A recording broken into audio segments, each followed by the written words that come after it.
C'était vendredi soir lors d'un match du championnat de France de Ligue 2 entre Nancy et Le Mans, un match qui a été brièvement interrompu par l'arbitre.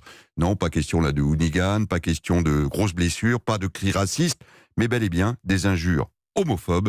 Et c'est tout simplement une première en France. Bonjour Julien Froment. Bonjour François. Du service des sports. Et Julien, il se trouve que vous étiez à Rennes dimanche soir pour le fameux match face au PSG. Là, on n'a pas vu d'interruption et pourtant vous confirmez émaner des tribunes très clairement homophobes. Oui, pendant la rencontre, on a pu entendre très distinctement des paris. Paris ont, je vous laisse deviner la suite, descendre d'une tribune du Roazhon Park. Alors vous l'avez dit François, autant vendredi dernier en Ligue 2, l'arbitre Mehdi Mokhtari avait appliqué le règlement, c'est-à-dire arrêter brièvement le match entre Nancy et Le Mans pour des champs similaires. Autant Anthony Gauthier, l'arbitre de Rennes PSG, lui n'a pas jugé nécessaire de stopper cette rencontre diffusée en prime time dimanche soir.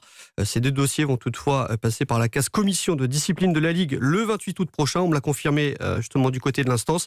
Les sanctions sont donc à prévoir pour Nancy et pour Rennes. Alors Julien, c'est une évidence, mais l'arsenal disciplinaire n'est plus adapté à ce que très maladroitement en son temps la présidente de la Ligue avait qualifié de, je la cite, folklore des stades. Oui, car pour le moment, on sanctionne les chants homophobes comme on sanctionne l'usage de fumigènes.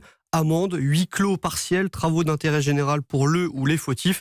Insuffisant pour certains. Olivier Rouillet, ancien footballeur professionnel, premier à avoir fait son coming out, s'est exprimé chez nos confrères de l'équipe. Les fermetures des tribunes, les sanctions financières, c'est de la connerie.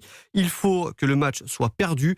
La fermeté peut être le seul moyen justement de réduire au silence les chants homophobes dans les stades de France. Et on avait vu le combat qui avait été mené contre les cris racistes dans les stades et qui avait commencé à payer effectivement avec une campagne très forte. Merci Julien Froment du service des sports d'Europe.